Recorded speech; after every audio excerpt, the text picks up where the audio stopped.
Hai guys, lo pernah nggak merasa gagal? Misalkan contoh, misalkan ketika lo gagal masuk kampus favorit atau kampus yang lo idam-idamkan banget. Atau lo gagal dalam karir. Misalkan teman-teman lo yang masih single udah jadi direktur, udah jadi manajer dan lo masih jadi staff. Lo langsung merasa gagal.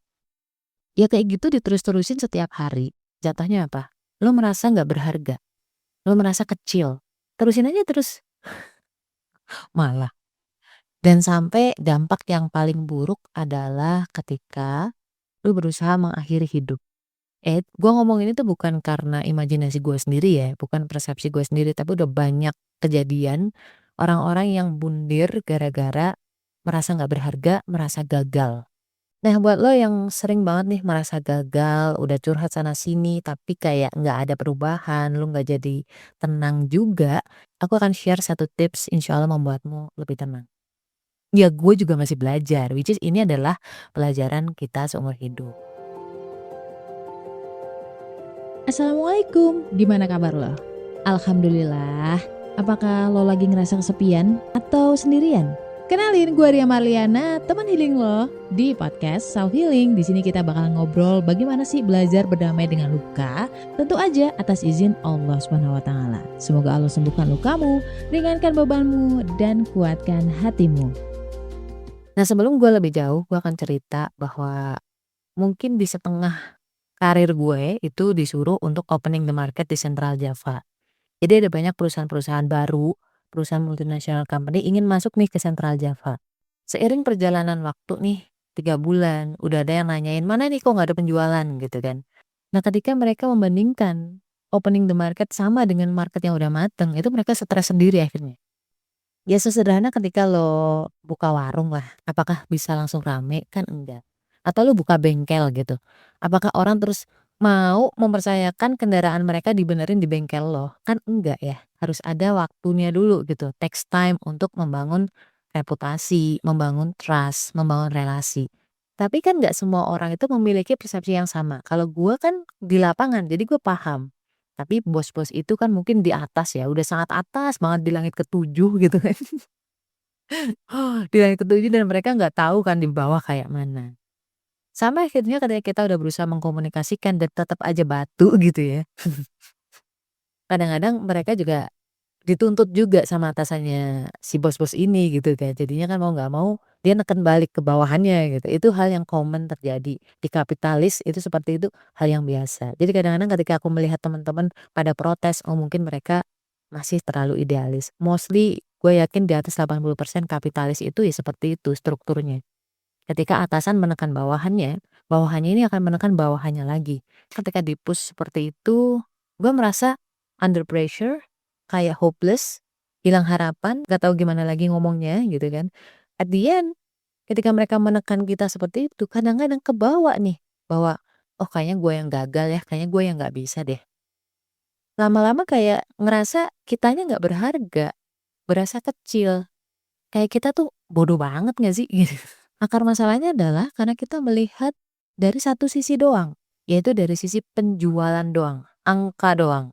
Sama kayak lo diet gitu ya. Ketika lo diet tujuan lo adalah turun berat badan, jatuhnya lo tersiksa. Setiap pagi lo mungkin liatin timbangan doang ya nggak sih, kok nggak turun-turun, kok turunnya cuma segini, kok malah naik. Akhirnya lo apa? Lo stres. Karena lo hanya melihat dari satu skala aja, skala timbangan gitu. Padahal mungkin ketika lu udah menjalani diet let's say seminggu atau 2 minggu, kamu bisa mengukur dari lingkar perut lo, ya kan? Kamu bisa melihat dari nutrisi lo atau tubuhmu terasa lebih fit, lebih enteng dalam bergerak, lebih mudah untuk bangun pagi, lebih mudah untuk bergerak, untuk berolahraga. Kalau lo bisa melihat secara komprehensif, secara keseluruhan, lu nggak akan merasa gagal. Pasti ada progres. Nah, misalkan kayak lo nge-gym gitu ya. Nggak mungkin ketika nggak ada perubahan dalam tubuh lo, pasti ada perubahannya. Nah, orang kadang terlalu sempit mikirnya hanya dari satu sisi. Itu yang membuat dia akhirnya merasa gagal. Harusnya melihat dari sisi yang lain juga. Embrace itu apa ya? Syukuri semua progres, sekecil apapun itu gitu loh. Walaupun itu tidak mudah gue tahu. So, ketika lo lagi merasa gagal, coba reframing lagi tujuan kamu. ya. Sebenarnya diet itu tujuannya tuh bukan turun berat badan. Diet itu tujuannya adalah merubah lifestyle kamu ke lifestyle yang lebih sehat, lebih produktif gitu. Jadi bukan cuman sebulan, 2 bulan, 3 bulan habis turun berat badan lalu kamu kembali lagi ke lifestyle lama gitu, nggak kayak gitu. Diet itu lu hijrah ibaratnya. Itu kata-kata yang paling gampang diet itu adalah hijrah. Merubah lifestyle merubah lifestyle jadi lebih sehat. Selama tujuan lo itu ibadah, which is itu mencari ridho Allah, itu nggak ada kata gagal dalam kamus muslim. Gue ulangi lagi ya, selama tujuannya ibadah, tidak ada kata gagal dalam kamus hidup lo. Tapi ingat ya bahwa reframing tujuan adalah langkah awalnya.